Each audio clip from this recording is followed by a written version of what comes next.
Eu não aprendi a gritar. Aprendi a prender o ar. Foi assim que cheguei até aqui. Muita coisa a gente engole, mas tem coisa que não desce.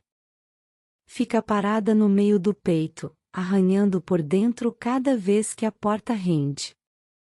Hoje sou velha, passo café devagar e caminho com os joelhos reclamando, mas tem um pedaço de mim que ainda vive naquela casa de varanda estreita, esperando o barulho do balde batendo no fundo do poço. Meu nome é Rosa Matilde, mas todo mundo me chama de Dona Rosa. Nasci no interior da Bahia, num lugar que quase não aparece no mapa, Riacho do Cedro, 2 ruas de barro, uma igreja branca que descascava no sol, um mercado pequeno e muita gente que sabia da vida dos outros antes da própria. Cresci com o cheiro de café coado em pano, cuscuz de milho no vapor e beiju que minha mãe, Doralice, fazia de madrugada para vender na porta da escola. A casa era simples, sala com piso gasto, 2 quartos, um fogão de lenha que tossia fumaça e um quintal com um pé de umbu, uma bacia de alumínio e o poço coberto por um telhado torto. O poço ficava lá, no meio do quintal, manso no calor do meio-dia e escuro nas noites compridas. Meu pai sumiu cedo da nossa história. Lembro de um homem magro com cheiro de diesel dizendo que voltava na seca que vem. Não voltou. Minha mãe não chorou na frente de ninguém. Guardou as lágrimas no rosto sério e seguiu. Beiju, tapioca, requeijão de corte e café forte. Ela contava o dinheiro baixo, escondendo notas no bojo do sutiã e moedas dentro do vidro de farinha. Aprendi com ela a lavar roupa no tanque, a torcer pano até estalar o pulso e a separar feijão catando pedrinhas antes de cozinhar. Cresci achando que a vida era trabalho e silêncio. Riacho do Cedro tinha hora certa para tudo, o sino chamava para a missa, o caminhão de verduras encostava toda terça e a fila na bodega se formava no fim de tarde. A gente se arrumava com roupa simples, vestido de chita, cabelo preso em 2 tranças apertadas que puxavam até a testa arder. Eu ia à escola municipal, levava caderno com capa dura e usava um lápis que eu apontava no canivete do seu Arlindo, sentado na calçada.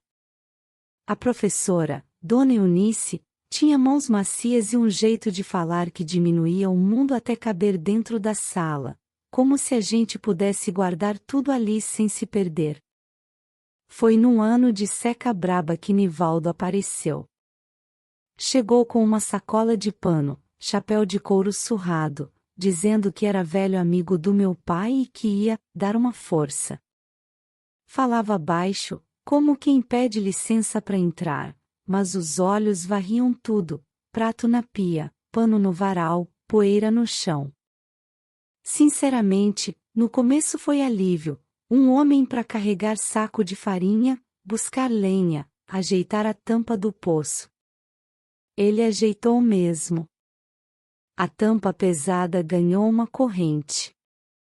Disse que era por segurança, que criança não podia brincar por perto. Regras evitam desgraça, repetia, e minha mãe concordava com a cabeça, os olhos moles de cansaço. As regras começaram pequenas, como quem testa se o remédio arde. Hora de banho marcada, prato de comida contado, risada baixa depois das 8. A porta do banheiro deixou de ter chave. A janela do meu quarto ganhou cortina escura. Menina direita não se olha em espelho à toa, ele disse no dia em que tirou meu espelhinho de mão. Tirou como quem arranca um dente.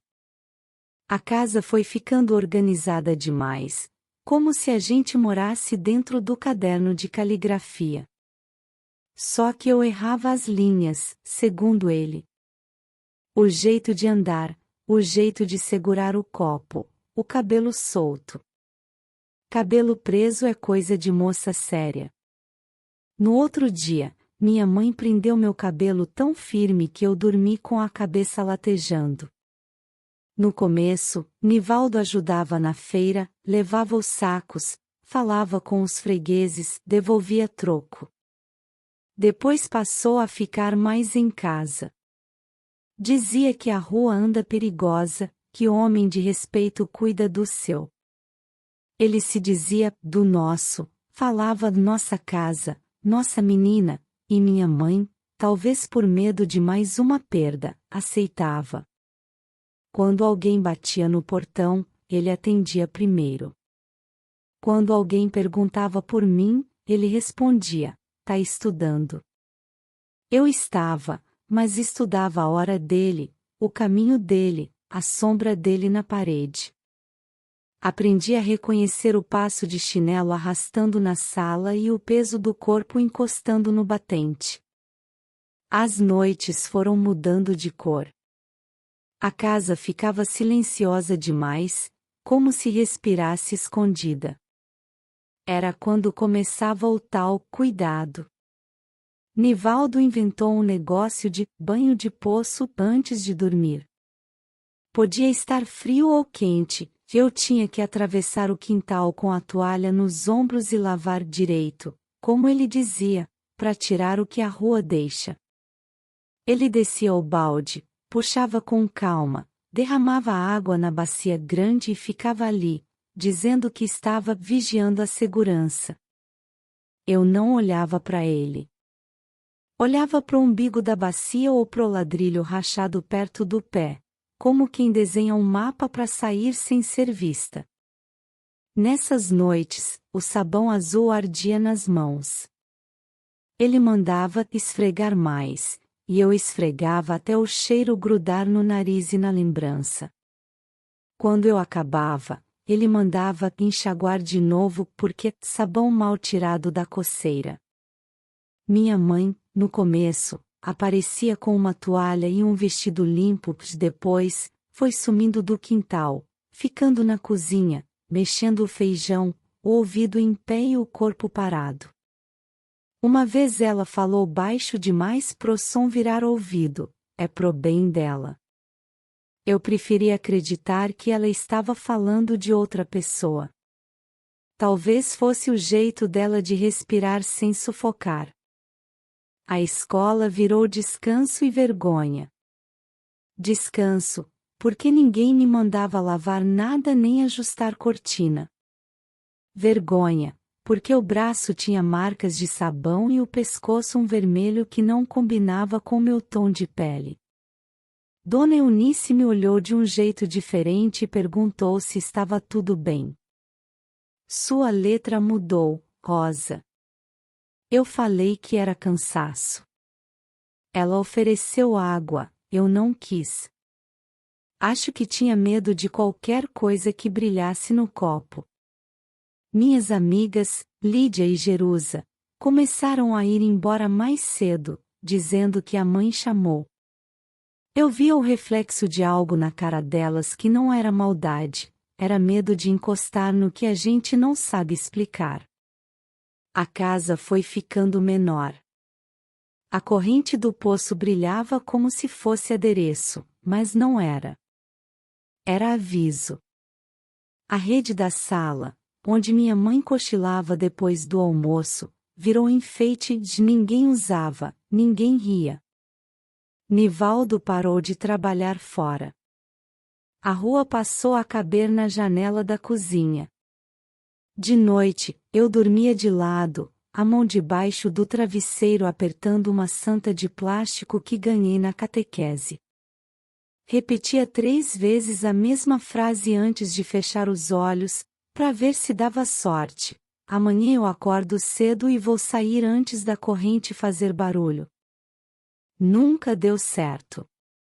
O barulho vinha antes de mim. Um dia, ele trouxe um vidro de perfume barato, de lavanda rocheada, e disse que menina limpa tem cheiro de flor, não de quintal. Mandou espirrar no pulso. O perfume grudou como coisa que não quer ser esquecida. Eu quis que aquilo fosse presente. Não era. Era régua. No dia seguinte, ele cheirou meu braço e disse que eu não tinha caprichado. Minha mãe servia o café como se o cheiro não existisse, como se o cheiro fosse eu. É estranho, mas nessas horas a gente tenta se separar do próprio corpo e fingir que é só uma roupa molhada. Não dá. O corpo insiste em ser gente. No São João daquele ano, a rua cheirava a milho assado e pólvora boa. A igreja acendeu bandeirinha colorida e tocou forró na praça. Eu queria ir, usar uma fita no cabelo, comer canjica. Nivaldo disse que festa é lugar de confusão, que moça direita fica em casa numa data tão tentadora. A palavra ficou batendo, tentadora, como se eu fosse mercado aberto. Minha mãe comentou que a gente podia, pelo menos, acender uma fogueira pequena no quintal. Ele falou que fogo dá trabalho, que chama vizinho, e que vizinho tem olho grande.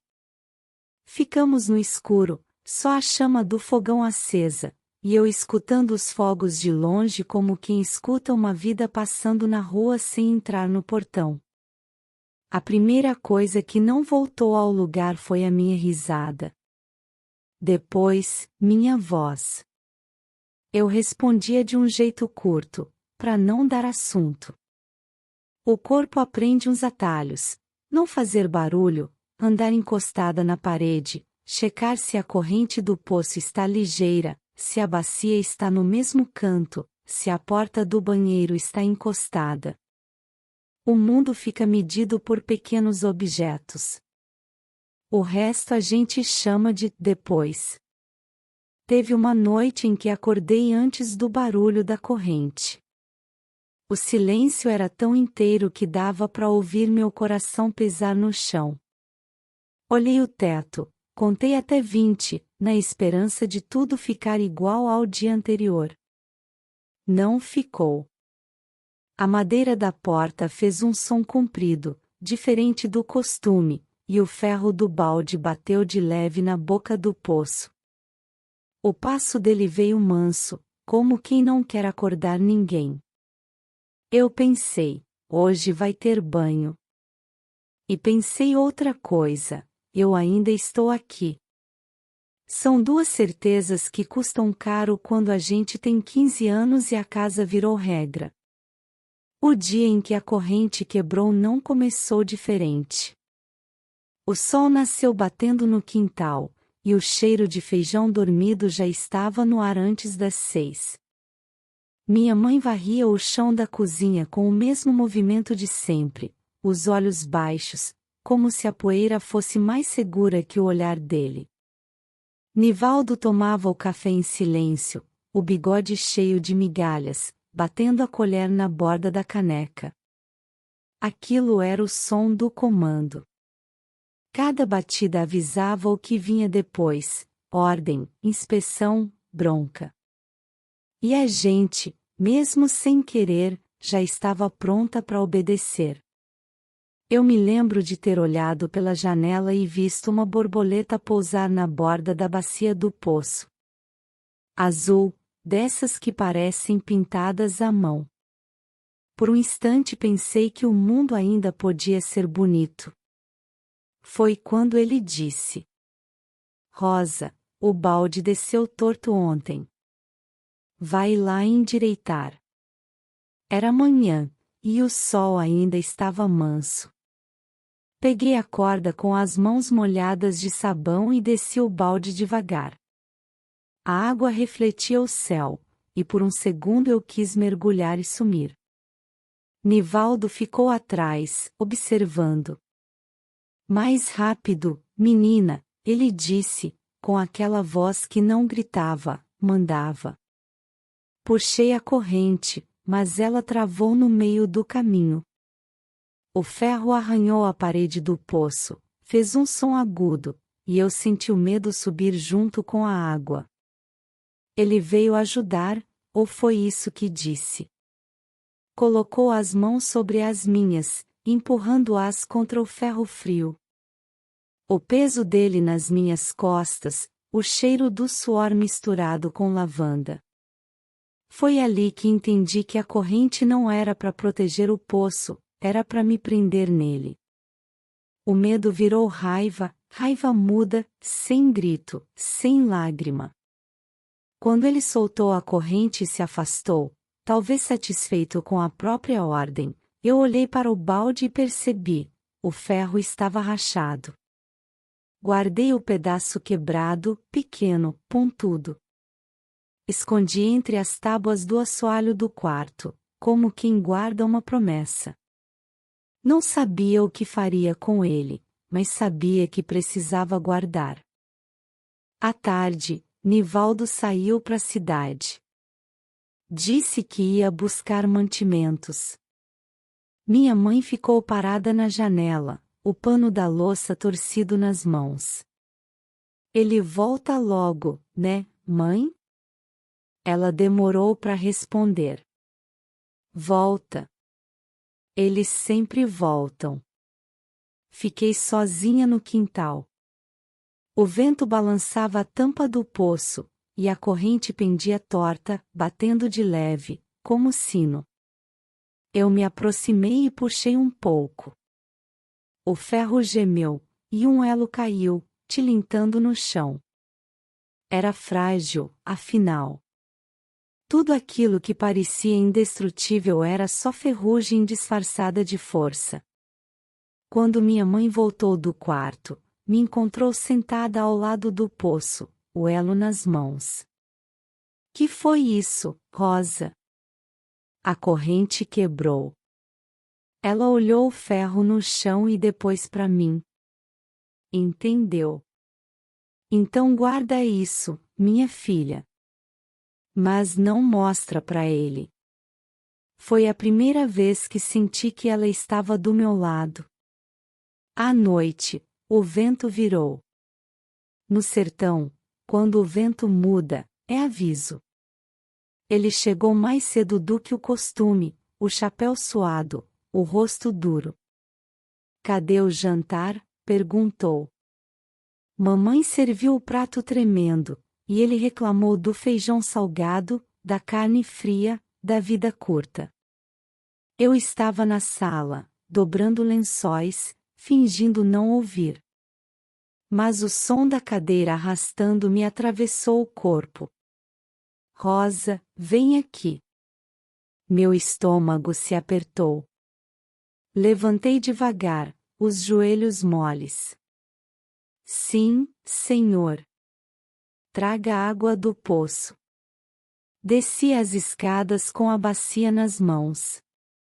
A corrente estava pendurada, o elo que faltava balançava como um dente prestes a cair. Puxei o balde, e ele se soltou de vez. Caiu lá embaixo com um estalo surdo.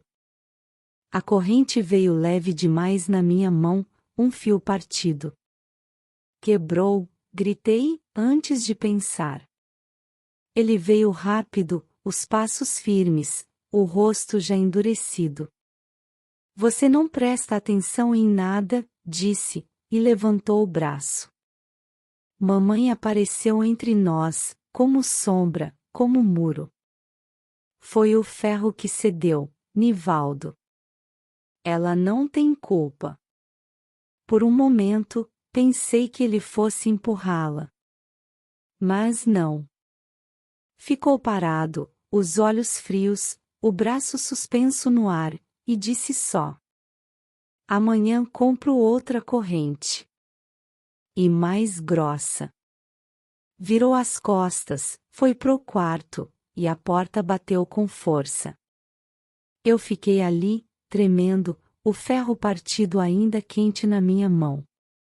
Mamãe se ajoelhou perto de mim. Rosa, escuta bem, corrente que quebra uma vez, quebra de novo. Mas quem puxa é que decide quando. Ela me fez prometer que não falaria nada, que esperaria o momento certo. O momento certo, eu nem sabia o que isso queria dizer. Mas guardei de novo o pedaço rachado de ferro debaixo da tábua do assoalho. Ele dormia ali, escondido, como uma pequena arma ou como uma lembrança do que ainda podia mudar. Nos dias seguintes, ele ficou estranho.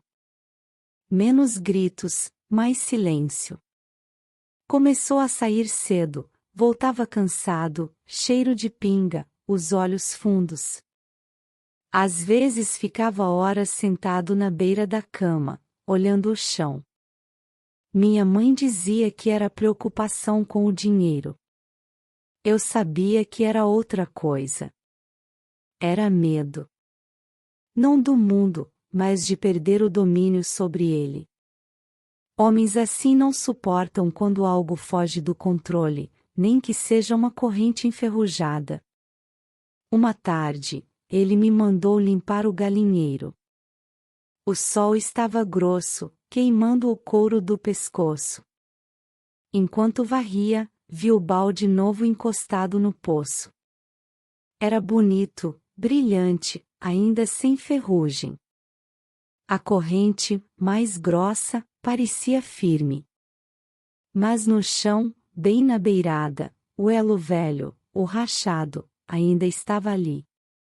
Peguei-o de novo, escondi no bolso do avental. Foi nesse dia que minha mãe começou a planejar. Eu via o jeito que ela olhava para a janela, para a estrada de barro que levava até a feira, para a velha carroça do vizinho. À noite, sussurrou para mim: "A gente não precisa morrer aqui, Rosa." E para onde a gente vai? Onde ele não sabe o caminho. Ela falava baixo, mas o olhar dela tinha brilho. Foi ali que percebi: o medo dela estava cansado. E medo cansado é o que abre a porta para a coragem. Naquela noite, não houve banho de poço. Ele dormiu pesado, a garrafa de pinga caída no chão. O silêncio da casa parecia outro, um silêncio bom. Eu sentei na cama e ouvi o vento balançando a tampa do poço lá fora. A corrente nova rangia diferente. Soava como despedida. Deitei e fechei os olhos, mas não dormi. Fiquei imaginando o barulho das sandálias na estrada, o cheiro de terra molhada depois da chuva, o rosto de minha mãe livre. Pensei em como o ferro se quebra, primeiro uma rachadura, depois o estalo. O resto é só tempo. Minha mãe não era mulher de fazer planos. Era mulher de consertar. De costurar pano rasgado, emendar panela rachada, ajeitar o que sobrou. Por isso, quando a ouvi dizer que tinha um plano, senti o chão se mover um pouco. Era noite de segunda-feira, o vento morno batendo na janela, o cheiro de sabão em pedra ainda grudado nas mãos. Nivaldo dormia no quarto, roncando grosso, o corpo pesado de cachaça. E ela, de repente, me puxou para perto do fogão, os olhos firmes, as mãos ainda cheias de farinha. "Rosa, escuta." "O quê, mãe?" "Eu descobri um jeito da gente sair daqui." Eu parei de respirar por um instante. Sair era a palavra proibida dentro daquela casa. Era a palavra que dava castigo, às vezes tapa, às vezes coisa pior. Ela baixou o tom. "Mas não é agora. Precisa ser no tempo certo. Ele anda desconfiado demais." Falou olhando pro chão, como se as telhas tivessem ouvidos. "Eu conheço uma moça lá da feira, a Neide. O marido dela trabalha numa olaria em Serrinha, tem caminhão que vai pra lá todo sábado. Ela disse que podia dar carona se a gente chegar na beira da estrada antes do sol nascer." "E pra onde a gente vai depois?" perguntei, o coração batendo na garganta. "Pra longe." Lugar de começo novo. A gente arranja serviço, eu cozinho, você estuda. Enquanto ela falava, o rosto dela parecia o de antes, o de quando eu era pequena e ela fazia beiju cantando baixo, sem medo de voz nenhuma. Mas logo o som do ronco dele fez a voz dela tremer. Só que para dar certo, Rosa, ele não pode perceber nada. E se ele acordar? A gente se vira.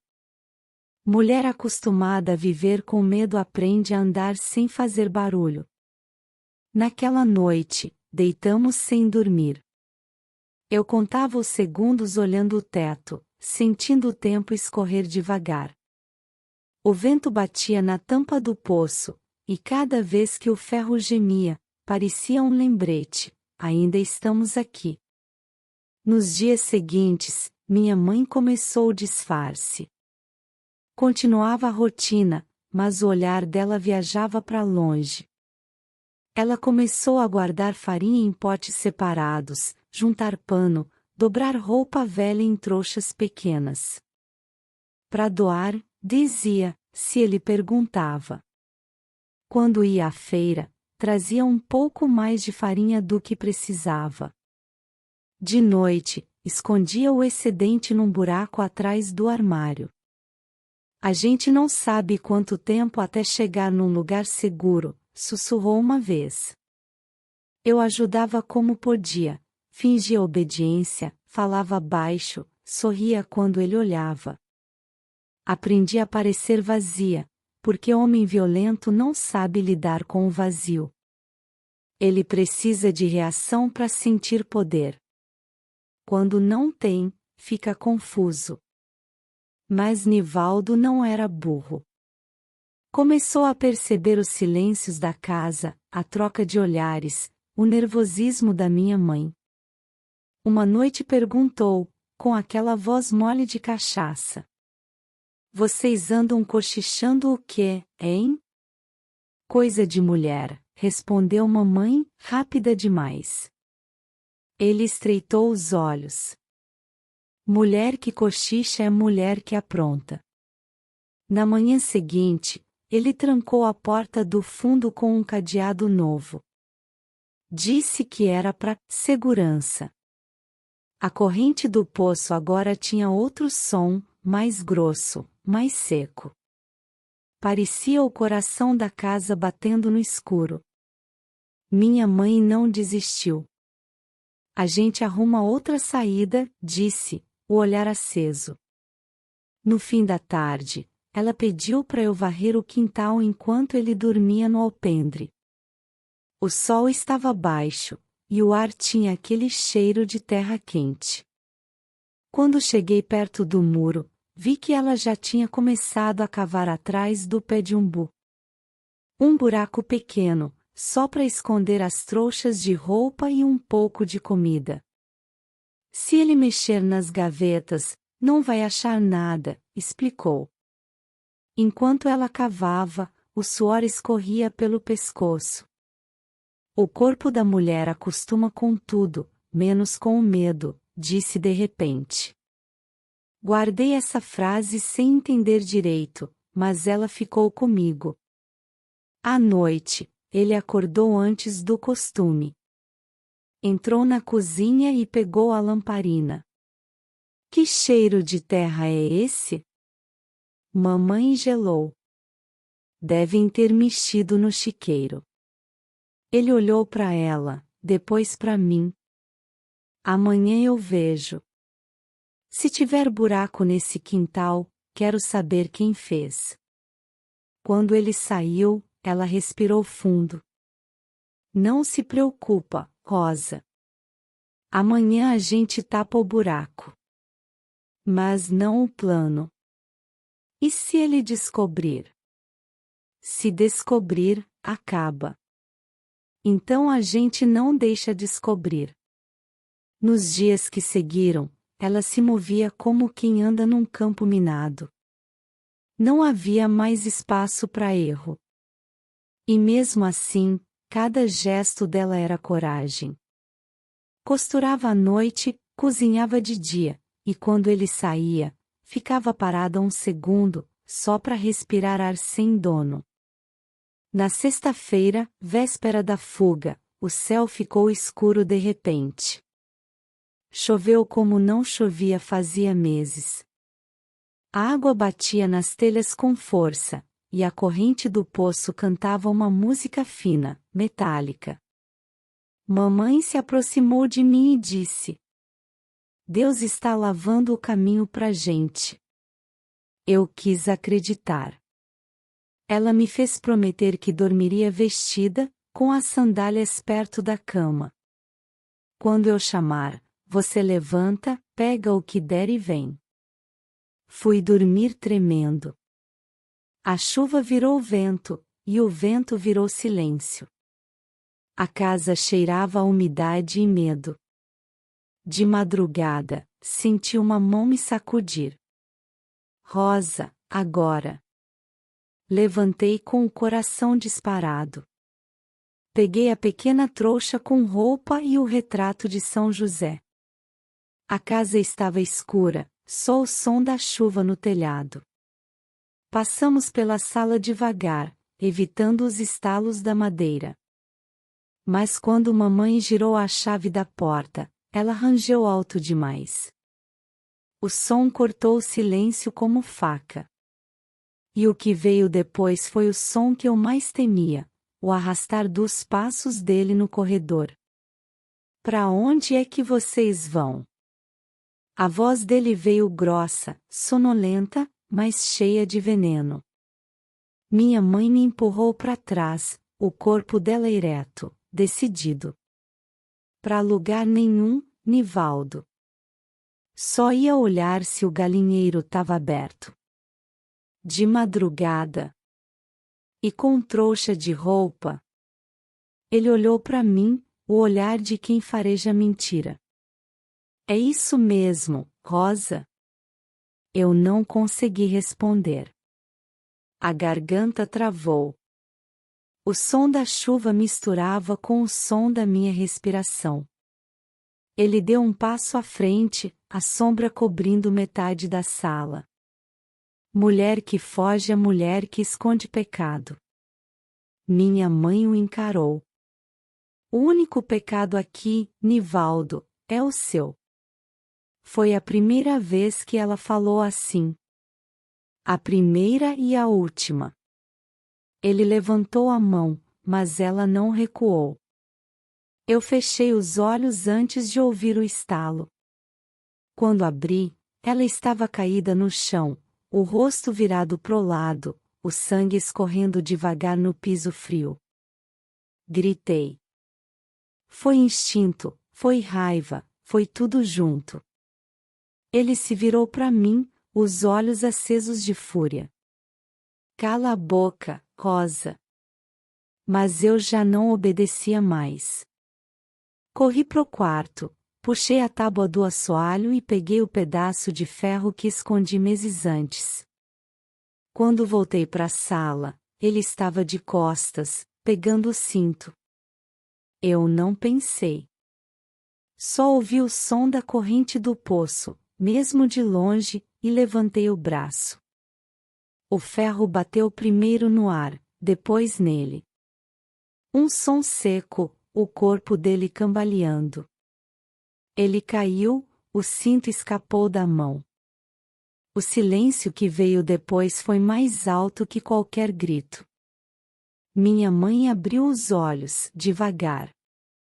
Rosa, o que foi que você fez, menina? Quebrei o que prendia a gente, mãe. Ela tentou sorrir, mas o rosto doía. Eu me ajoelhei, segurei sua mão e senti o sangue quente escorrer pelos meus dedos. O corpo dele ficou caído no meio da sala, metade na sombra, metade sob a luz amarelada da lamparina. O som da chuva tinha cessado, mas o ar ainda pingava.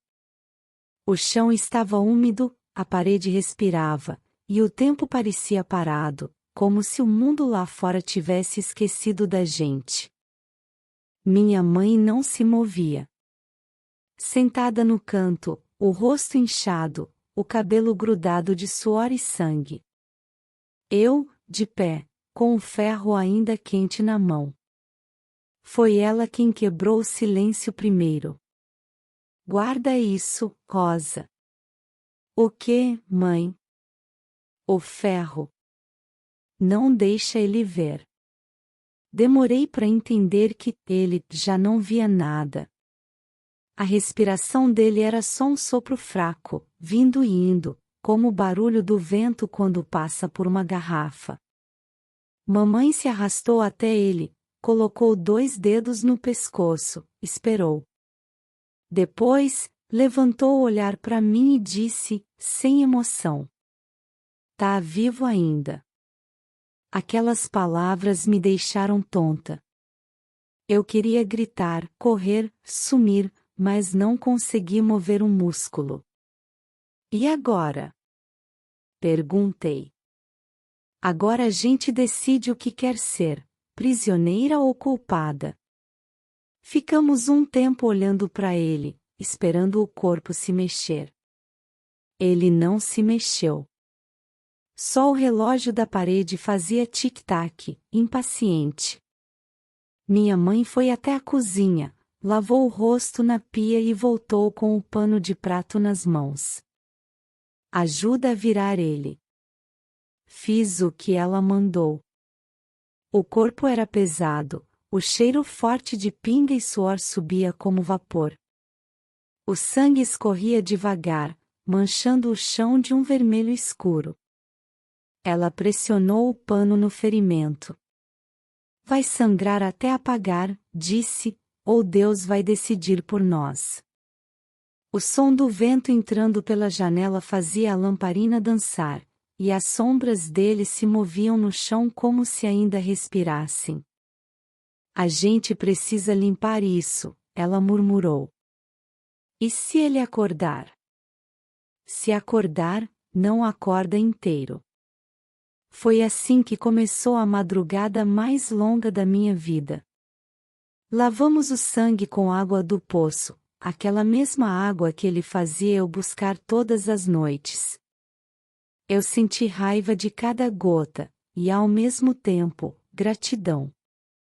A água tirava as marcas dele do chão, mas deixava o cheiro. Quando o sol começou a clarear o quintal, o corpo dele já estava embrulhado num lençol velho.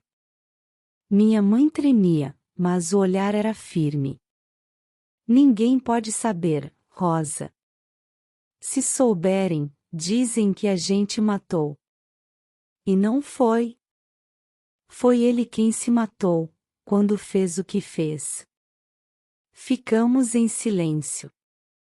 O mundo acordava lá fora, o galo cantava, o cachorro do vizinho latia, a vida continuava como se nada tivesse acontecido. Dentro da casa, o ar pesava. Mamãe foi até o fogão e acendeu o fogo. "Faz o café, Rosa." "Café?" A gente precisa fingir normalidade. Se alguém passar e ver fumaça, é sinal de que tá tudo bem. Enquanto o café fervia, o cheiro misturou com o ferro e com a culpa. Eu mexi a colher e senti o gosto amargo subir antes mesmo de provar. "O que vamos fazer com ele, mãe?" Ela demorou para responder. "O poço." Olhei para ela sem entender. Nivaldo sempre dizia que o poço era profundo, que ninguém sabia onde acabava. Ela olhou pro corpo e depois para mim. "Pois ele vai saber agora." Eu queria dizer não. Queria chorar, rezar, correr. Mas minha voz estava longe, talvez ainda presa na corrente. Esperamos o sol subir. O calor ajudaria a disfarçar qualquer cheiro. Cobri o corpo com o lençol e, com esforço, arrastamos até o quintal. O ferro da tampa do poço estava frio. A corrente nova pendia pesada, mas eu não senti medo dela. Era só ferro. Ele não vai mais mandar em ninguém, mamãe disse. A senhora tem certeza? Tenho. Porque o medo dele ficou aqui dentro da gente, mas o corpo, esse vai embora. Ela fez o sinal da cruz, fechou os olhos e empurrou. O som foi seco, depois o eco, um estalo, um respingo, e o silêncio voltando para ocupar o espaço. Ficamos ali, paradas, olhando o buraco vazio. Nenhuma de nós chorou. A vergonha e o alívio se misturavam, e eu não sabia qual doía mais. Mamãe limpou as mãos na saia, depois segurou meu rosto. Escuta, Rosa. Agora a gente tem que ir. E se descobrirem? Ninguém vai procurar por ele. Quem tem pecado demais, quando desaparece, o povo chama de castigo. Entramos na casa e começamos a juntar as coisas. O essencial: farinha, dinheiro, o retrato de São José, a roupa seca. O resto ficou. Enquanto ela amarrava as trouxas, eu olhei o poço pela janela. A tampa de madeira estava torta, e um fio de lençol branco escapava por entre as frestas. Naquela hora, percebi que o poço nunca tinha sido tão silencioso. Era um silêncio novo, profundo, sem ameaça. Mas também sem volta. Saímos de casa antes do meio-dia, a estrada vermelha ainda úmida da chuva. Ninguém nos viu sair. O sol batia forte nas costas, e cada passo parecia mais leve e mais pesado ao mesmo tempo. Minha mãe andava na frente, o lenço cobrindo o rosto, os pés firmes. Eu atrás, segurando a trouxa com o que restava da nossa vida. Quando chegamos na curva da estrada, olhei para trás. A casa parecia menor, cercada de mato, quieta demais. Foi quando mamãe disse, sem se virar: agora é a vez do silêncio trabalhar para nós. E o silêncio trabalhou. No fim da estrada, vimos a carroça de Neide parada, o cavalo pastando devagar. Ela nos esperava, sem fazer perguntas. Subimos, e o mundo começou a se mover outra vez. A estrada até Santa Esperança era longa, cheia de curvas e poeira. A carroça balançava tanto que, às vezes, eu sentia vontade de descer e continuar a pé. O sol caía sobre nós como se o mundo todo fosse uma grande frigideira, e o ar tinha gosto de ferro. Neide falava pouco, só o necessário. Era mulher acostumada com segredo, o tipo que ajuda sem perguntar. Chegamos na entrada da fazenda ao cair da tarde. O portão era alto, de madeira velha, com um letreiro torto: Santa Esperança, propriedade de família Farias. O nome soava bonito, mas o lugar tinha um silêncio que não combinava com esperança. Vento nenhum passava. Só o cheiro forte de gado e terra quente. Um homem veio abrir o portão, magro, chapéu de palha, camisa aberta no peito. Olhou para a gente com um misto de curiosidade e cálculo. Vieram a trabalho. Neide respondeu. Dona Doralice cozinha bem, moço. E a menina ajuda no serviço leve. Tão precisando de gente, não é? Ele coçou o queixo e assentiu. O patrão tá aceitando quem não pergunta muito. Essas palavras me gelaram o sangue. Quem não pergunta muito. Aprendi rápido que onde a curiosidade é proibida, a dor costuma morar. Ficamos na casa dos fundos, perto do galinheiro, um quarto pequeno com uma cama de ferro e um fogão a lenha. Mamãe não reclamou. Acomodou as coisas, acendeu o fogo e fez café, como se aquele fosse o primeiro dia de uma vida normal. Eu queria acreditar, mas a lembrança do poço ainda pulsava atrás dos olhos. À noite, o patrão apareceu. Seu nome era Virgílio Farias, homem grande, barba rala, cheiro de fumo e suor. Falava alto, andava devagar, o tipo que gostava de ver o medo crescer nos outros. Disseram que a senhora cozinha bem, Doralice. Vamos ver se é verdade. Mamãe respondeu com respeito, os olhos baixos. Faço o que sei, senhor. E a menina? Ajuda. É ligeira. Ele me olhou por tempo demais. Ligeira é bom. Mas ligeira demais dá problema. Mamãe me puxou pro lado e agradeceu a oportunidade. Ele riu, um riso que não era alegria, e foi embora. Naquela noite, dormimos abraçadas. A cama de ferro fazia barulho a cada movimento.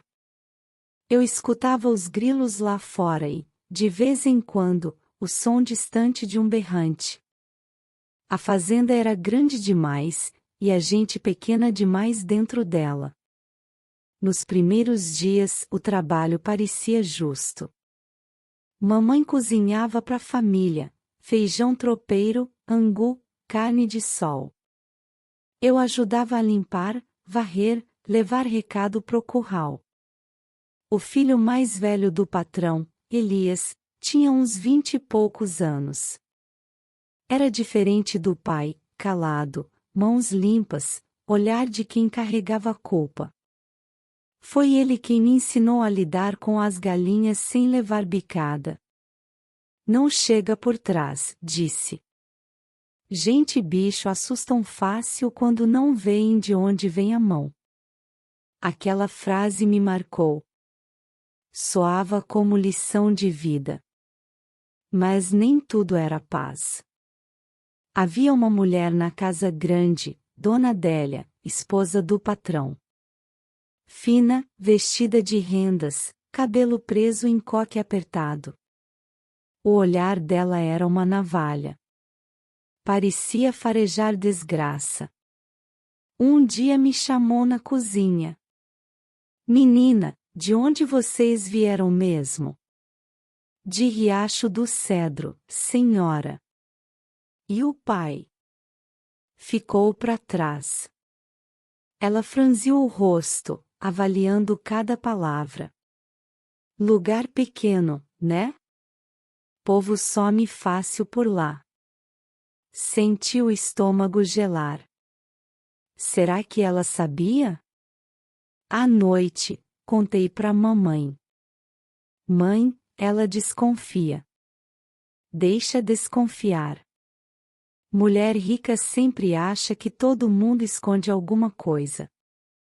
Mesmo assim, o medo voltou a morar comigo. Não era mais o medo do poço, nem da corrente, mas o medo do olhar. Porque o olhar de quem pressente verdade é mais perigoso do que qualquer castigo. Elias começou a trazer sobras de comida escondidas. Pro caso do patrão atrasar o pagamento, dizia. Mas eu percebia o jeito dele me olhar. Não era ruim, mas também não era inocente. Um olhar que pesava, como se ele também tivesse segredos. Certa manhã, enquanto eu lavava roupa no tanque, ele se aproximou devagar. Rosa, se quiser, posso te ensinar a montar no cavalo. Pra quê? Pra quando quiser ir embora um dia. Sorri sem graça, mas o coração disparou. A gente acabou de chegar. Ninguém fica aqui para sempre, ele disse, olhando pro horizonte. No fundo, eu sabia que ele tinha razão. A fazenda parecia segura, mas havia algo escondido debaixo do silêncio. Às vezes, à noite, eu ouvia gritos vindos dos currais, gritos que não eram de bicho. Mamãe dizia que era sonho, que eu estava impressionada. Mas não era. O medo tem som, e eu reconhecia aquele som. Um dia, Dona Adélia mandou chamar mamãe na casa grande. Eu esperei no alpendre, o sol queimando as costas. O tempo passou e ela não voltava. Quando finalmente saiu, o rosto dela estava pálido. O que foi, mãe? Ela me olhou sem responder. Só apertou minha mão com força. À noite, contou baixinho. Ela perguntou do seu pai. E o que a senhora disse? Que ele morreu. E ela acreditou. Acho que sim. Mas disse que tinha ouvido umas histórias.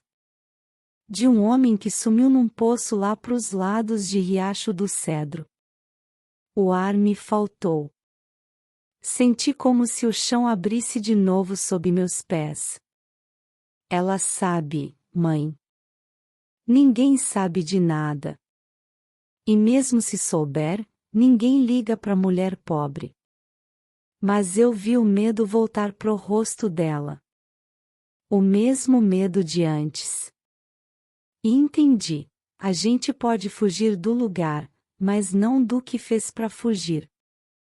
Dias depois, Elias veio correndo até o quarto dos fundos. Rosa, escuta. Vão mandar buscar vocês. O quê? Meu pai mandou chamar um delegado da cidade. Disse que quer ver uns documentos, umas histórias antigas. Meu coração disparou. E a gente faz o quê? Ele olhou para os lados, baixou a voz. Foge. Hoje à noite. Eu posso ajudar. Corri para contar para a mamãe. Ela ficou muda por uns segundos. De novo, Rosa? É isso ou o inferno volta? Ela suspirou, cansada. Então que seja a última fuga. Esperamos a noite cair. Elias trouxe um cavalo manso, um saco com comida e uma garrafa d'água. Sigam pela estrada do norte, disse. Depois do rio, tem uma vila. Digam que vem de outra parte. Mamãe subiu primeiro, eu atrás dela. Antes de partir, olhei para ele. Por que está ajudando a gente? Ele demorou para responder. Porque ninguém me ajudou quando eu precisei. A lua estava alta quando deixamos a fazenda. O vento batia no rosto, e o mundo parecia grande de novo. Mas dentro de mim, algo dizia que a liberdade não vinha de cavalo. Vinha do silêncio, do jeito de não olhar para trás. A vila apareceu no fim da madrugada, cercada de névoa e cheiro de fumaça. Era um lugar pequeno, encolhido entre o rio e o mato. As casas eram de barro, pintadas de cal, telhas tortas, portas azuis e janelas sem cortina. O galo já cantava quando atravessamos a primeira rua. O cavalo cansado, a roupa molhada de orvalho, e mamãe com os olhos fundos, mas o corpo ainda firme. Paramos diante de uma venda com um letreiro apagado, comércio do seu Agenor. Um homem idoso varria a calçada, e o barulho da vassoura no chão era o único som vivo naquela hora. Ele olhou para nós com curiosidade e pena, aquele olhar que só o sertanejo tem para quem chega sem destino. Vieram de onde? Perguntou, encostando-se na vassoura. Mamãe respondeu com voz baixa. Do sul, procurando trabalho. Aqui o que tem é roça e reza, minha senhora. Mas o padre ajuda quem precisa. A paróquia fica depois da ponte. Agradecemos. Ele nos deu um pedaço de pão seco e um copo d'água. Quando mamãe levou o copo à boca, a mão dela tremia. Eu sabia que ela não bebia só sede, bebia o peso de tudo que tinha ficado para trás. Seguimos pela estrada estreita até a igrejinha branca. O sino pequeno pendia torto, e um cachorro dormia na porta. O padre era um homem miúdo, de cabelo ralo e sorriso que não chegava aos olhos. Chamava-se Padre Lúcio. O que procuram, filhas? Trabalho, abrigo por uns dias. Ele nos observou com calma, como quem pesa as palavras antes de acreditar nelas. Tem um quarto simples atrás da sacristia. Ajudam na limpeza e nas missas, e podem ficar enquanto precisarem. Mamãe agradeceu, quase ajoelhada. Eu fiquei quieta, olhando os vitrais rachados. Ali dentro o ar era frio, o cheiro de vela misturado com mofo. Mas parecia um lugar onde, por um tempo, ninguém nos perguntaria nada. Nos primeiros dias, tudo correu em paz. Dormíamos num quarto pequeno, cama de madeira e uma cruz torta na parede. Mamãe limpava o salão, passava pano, cozinhava pro padre. Eu ajudava nas flores, trocava a água dos vasos, aprendia os cânticos. As pessoas da vila eram desconfiadas. Cumprimentavam com um aceno curto e falavam baixo. As mulheres nos olhavam de lado, os homens fingiam não ver. Parecia que todo mundo ali carregava um segredo que não se podia nomear. Padre Lúcio, porém, era gentil demais. Gentileza que dava medo.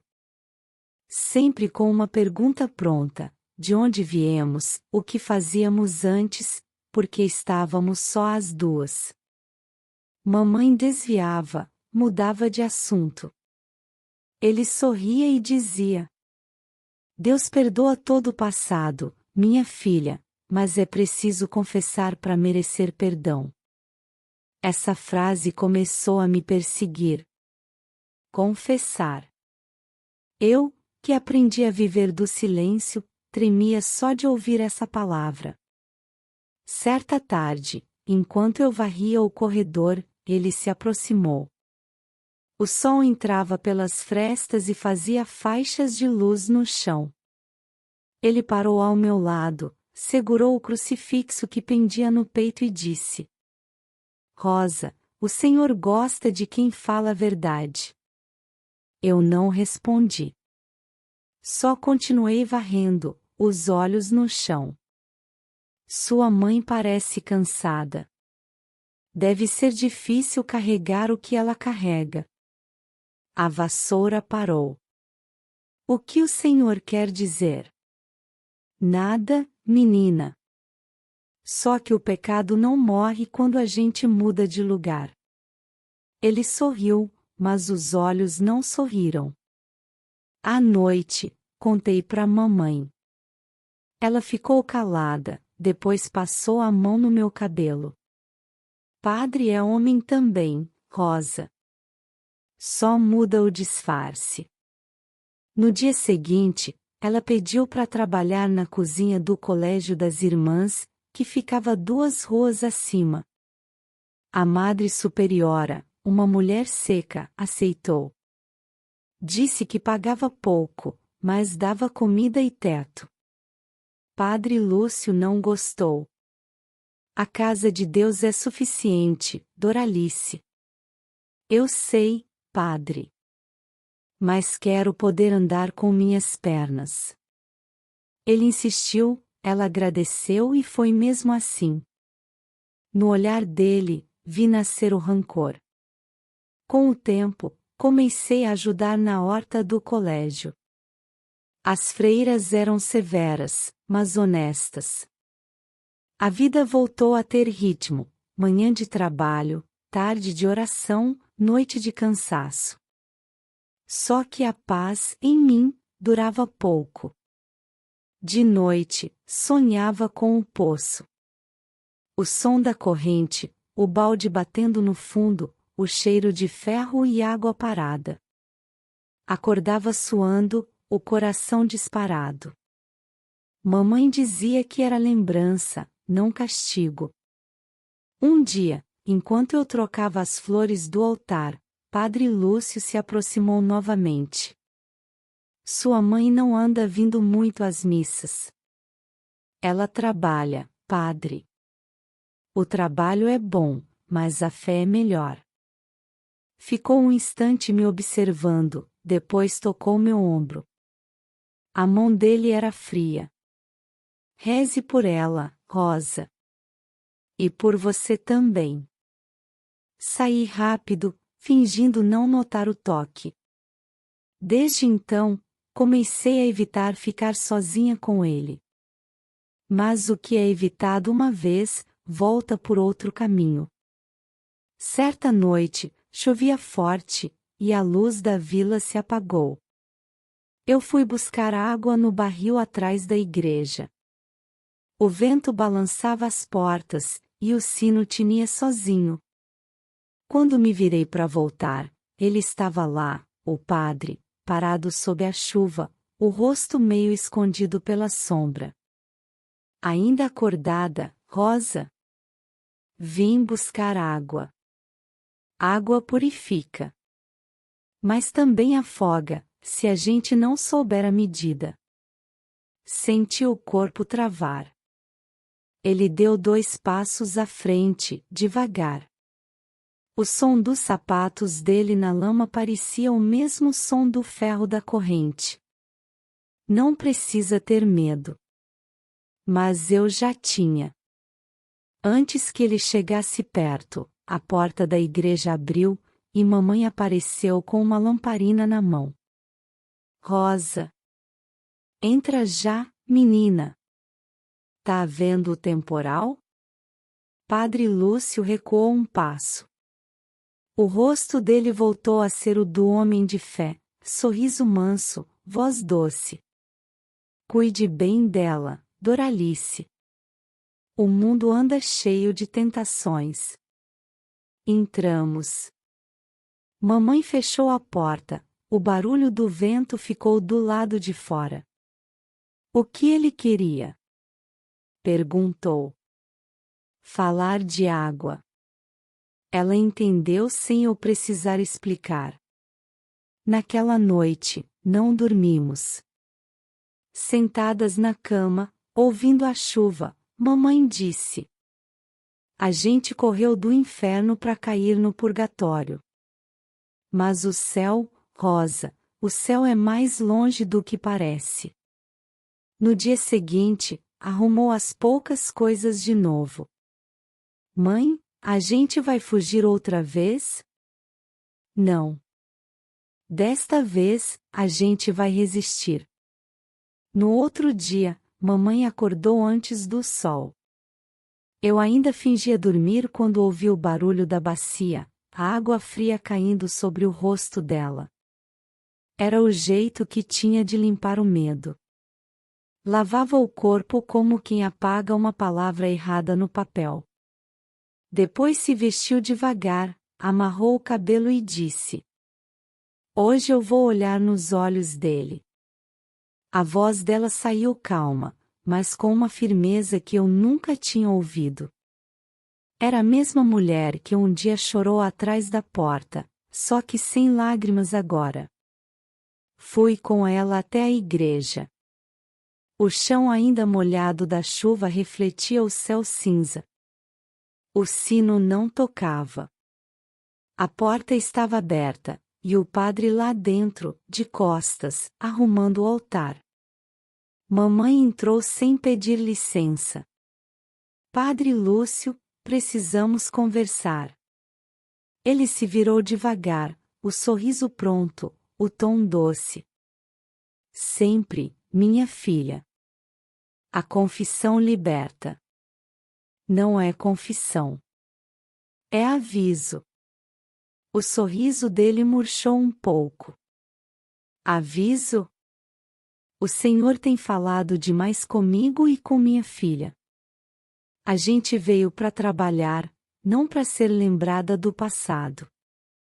O padre encostou as mãos no altar, os dedos batendo de leve na madeira. Doralice, minha intenção é o bem. Vocês chegaram de lugar nenhum, vivem de favor. É natural que o povo pergunte. O povo não é o Senhor. Sou o guia deles. E sei quando alguém carrega sombra. Ela deu um passo à frente. O Senhor não sabe nada do que eu carrego. E mesmo que soubesse, não é pecado se defender. Ele riu, baixo. Tudo é pecado quando a mulher acha que pode decidir o próprio destino.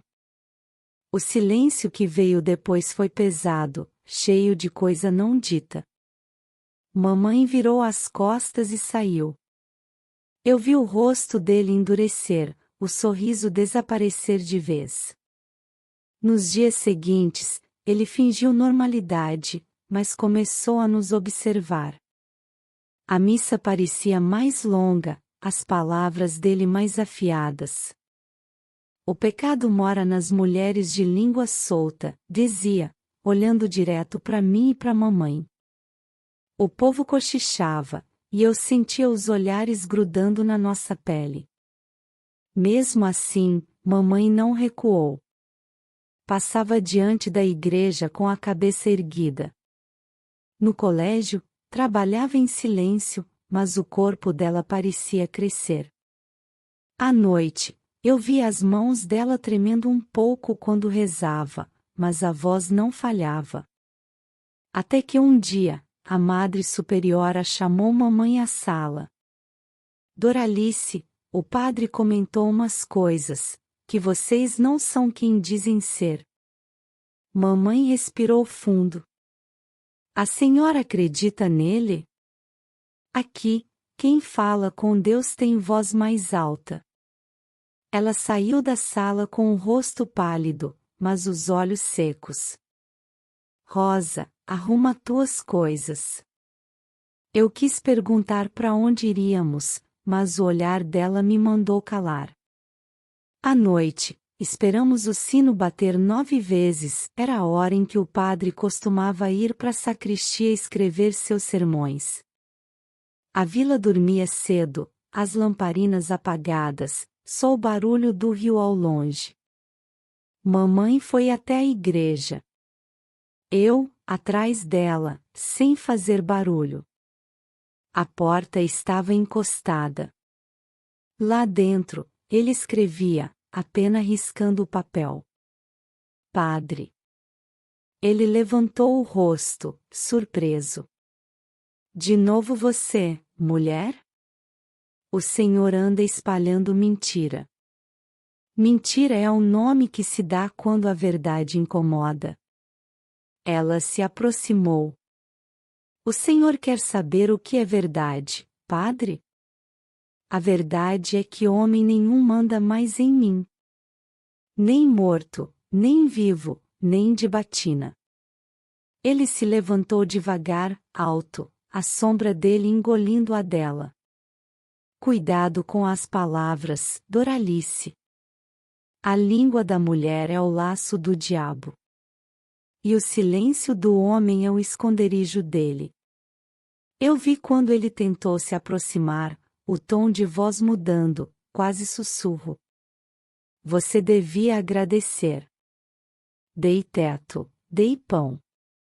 Deus deu, não o Senhor. Ele estendeu a mão, tocou o braço dela. Cuidado. Você e essa menina não sobreviveriam sem minha proteção. Foi nesse instante que mamãe fez algo que eu nunca esperei. Levantou o crucifixo da parede e segurou firme, como quem segura uma arma. A proteção que o Senhor dá, eu já conheço o gosto. E chega. Ele riu, mas recuou um passo. Vai me ameaçar com o símbolo da fé? Com o símbolo da justiça. Ela virou as costas e saiu, deixando a porta aberta. Eu senti o vento entrar, apagando as velas do altar. O padre ficou imóvel, a pena caída no chão. Naquela noite, a vila pareceu acordar. No dia seguinte, ninguém falava em outra coisa. Diziam que o padre tinha passado mal, que gritava sozinho no quarto, chamando por Deus e por um nome que ninguém entendia. Alguns juraram tê-lo visto andando descalço, murmurando perto do rio. Mamãe não comentou nada. Só pediu demissão do colégio e começou a trabalhar na venda de seu Agenor. Ele, que já desconfiava de tudo, não perguntou. Deu um emprego e disse: mulher que fala pouco, vive mais. Mas não era silêncio de medo, era silêncio de quem viu o poder mudar de lado. À noite, enquanto jantávamos, mamãe falou: Rosa, sabe o que acontece quando o silêncio muda de dono? O que, mãe? O medo começa a correr. E quem corre com medo, tropeça. Na semana seguinte, o padre desapareceu. Disseram que foi chamado para outra paróquia, lá no sertão. Outros diziam que sumiu no rio. Ninguém procurou muito. Na vila, a fé se recolheu, e as missas ficaram mais curtas. Mamãe nunca mais pisou numa igreja. Eu também não. Rezávamos em casa, com as mãos dadas e as janelas abertas. Mas mesmo com a paz voltando devagar, havia algo diferente nela. O corpo dela estava mais leve, mas os olhos traziam uma sombra nova. Às vezes eu a via parada na janela, olhando o rio, e sabia que ela lembrava do poço. Certa noite, perguntei: Mãe, agora acabou? Ela demorou para responder. O mal nunca acaba, Rosa. Ele só muda de roupa. Os anos passaram como quem atravessa um rio de olhos fechados. De repente, quando percebi, já fazia quase 3 anos desde o dia em que deixamos a igreja e o padre sumiu. A vida na vila parecia ter encontrado um ritmo que, por um tempo, me enganou com a aparência de paz. Mamãe trabalhava na venda de seu Agenor, respeitada, discreta, sempre com lenço na cabeça e sorriso contido. Eu ajudava nas entregas, levava recados, cuidava das contas. As pessoas começaram a nos tratar como parte do lugar. Pela primeira vez, ninguém perguntava de onde viemos. Mas a calma verdadeira nunca chegou. Era um sossego feito de desconfiança, como o silêncio antes da tempestade. Mamãe sabia disso.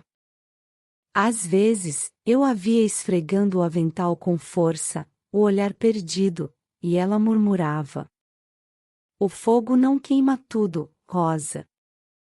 Sempre sobra um tição escondido. Numa tarde abafada de novembro, esse tição resolveu se mostrar. Um homem apareceu na vila. Alto, rosto marcado de sol, a barba por fazer, roupa de soldado. Trazia no pescoço um medalhão de São Jorge. Quando entrou na venda, o sino da porta bateu, e mamãe congelou no balcão. Eu estava arrumando os sacos de farinha, e, por um segundo, pensei que ela fosse desmaiar.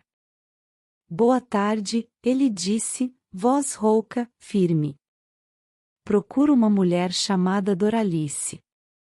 O nome atravessou o ar como uma faca. Ninguém ali conhecia esse nome, pelo menos não naquele lugar. Mamãe fingiu não ouvir, continuou arrumando as prateleiras. Seu Agenor, que não entendia nada, respondeu: Aqui só tem a Dona Dora, minha ajudante. O homem virou-se lentamente. Olhou para ela de cima a baixo, com um meio sorriso. Dora, então. Bonito nome.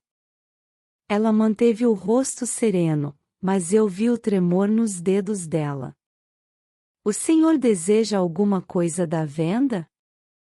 Perguntou, tentando manter o tom. Só informação. Ouvi dizer que uma mulher com esse nome passou por Catalão há muitos anos, com uma menina pequena. Sumiram sem deixar rastro. Meu coração quase parou. Eu reconheci aquele sotaque, era do sul, das bandas de Minas. Catalão é longe daqui, respondeu mamãe, seca. É. Mas notícia corre mais depressa que vento. Ele se aproximou do balcão, os olhos fixos nos dela. Sabe, Dona Dora, o fogo é uma coisa curiosa. Pode destruir uma casa inteira, mas deixa o ferro e o osso. Às vezes, até o que devia morrer, sobrevive. O silêncio que veio depois doeu mais que qualquer grito. Ele deixou uma moeda sobre o balcão, olhou em volta e saiu. O som das botas dele na calçada pareceu ecoar dentro do peito da gente. Quando a porta se fechou, mamãe encostou as mãos na mesa. Estava pálida, suando frio. Mãe, quem era? Ela demorou para responder. Alguém que devia ter virado cinza. Naquela noite, ela não jantou. Sentou-se na cama, acendeu uma vela e ficou olhando a chama, muda. Rosa, disse por fim, se ele voltou, não é por acaso.